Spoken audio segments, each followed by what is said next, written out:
Thanks to Ryan Nobles for that report. Well, America's top diplomat warns that North Korean tensions have reached dangerous levels.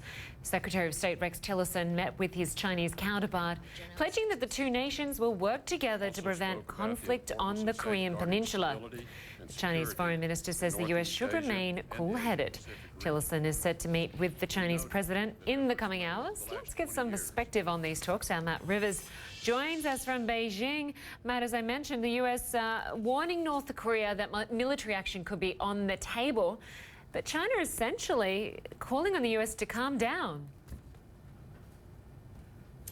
Yeah, what you hear from the Chinese is a pretty consistent position that they've had for a very long time now, and they believe very firmly that the only way to bring lasting peace, as they say, to the Korean Peninsula is through direct negotiation. And given that the North Koreans routinely say that it's the United States that is the reason behind their military buildup, at least that's what they say publicly, then the Chinese say, well, because the North Koreans say that, the United States should be directly negotiating with the North Koreans. Traditionally, though, the United States has taken a more wide-ranging stance, and what you heard there from the Secretary of State was just saying, look, the United States is taking all of its options at once, and it's not going to take any options, including a preemptive strike, which makes many people a bit nervous in this part of the world, and understandably so, but they're not going to take that option off of the table. So it's really just a reiteration of some long-standing positions that have been held on both sides, if a little bit more aggressive talk from the United States side and the Secretary of State than we've come to hear more recently in the Obama administration. Linda.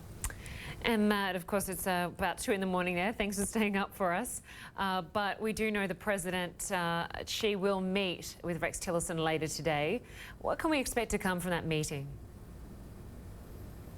I think it's just going to be a very brief meeting. It's the last meeting of the Secretary's tour of this part of the world. And I think it's just going to be an exchange of pleasantries and perhaps not so focused on policy discussion as his meetings throughout the day on Friday were definitely more about policy. I think it's really just to extend greetings to the Chinese president and probably to begin to try and set the tone. Don't forget there is that meeting that is tentatively scheduled, according to officials in the United States that have spoken to CNN, a tentatively scheduled meeting for next month between Chinese President Xi and U.S. President Trump. That would be their first meeting scheduled in the state of Florida at Trump's Mar-a-Lago resort. That is only tentative for now, and one of the things that the Secretary of State is trying to do is lay the final details out for that meeting for it to go forward next month. So I think that might be a bit of the conversation that the Secretary of State has with the Chinese president, but I think overall the meeting is going to be one more of just exchanging of pleasantries rather than really focusing on policy.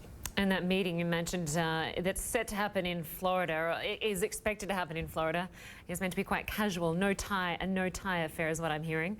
But in terms of the rhetoric, in the lead up to the election, the US election, President Trump had a lot of criticism for China and even recently criticized China for not playing a bigger role in North Korea and curbing North Korea's nuclear program. Can we expect that rhetoric to change when Mr. Trump does meet with the Chinese president? Well, I think what you saw with that tweet that Donald Trump sent out on Friday, that was really some of the first criticism that Donald Trump has had overtly of China in some time. Given what candidate Trump and President-elect Trump said about China, whether it was about the economy, whether it was about South China Sea, whether it was about trade, whether it was about North Korea, President-elect and candidate Trump, they were far more negative about China than President Trump has been. Since the Trump administration has taken power, really they haven't engaged China and really been forceful with China hardly at all. They haven't labeled China a currency manipulator. They haven't imposed tariffs on Chinese imports. They acknowledge the one China policy, which has been a bedrock of U.S.-China diplomacy for decades now. So really the U.S.-China relationship has been better than most people expected in the early days of the Trump administration. We have seen a little bit more of a tough line from the Trump administration about North Korea over the past several days.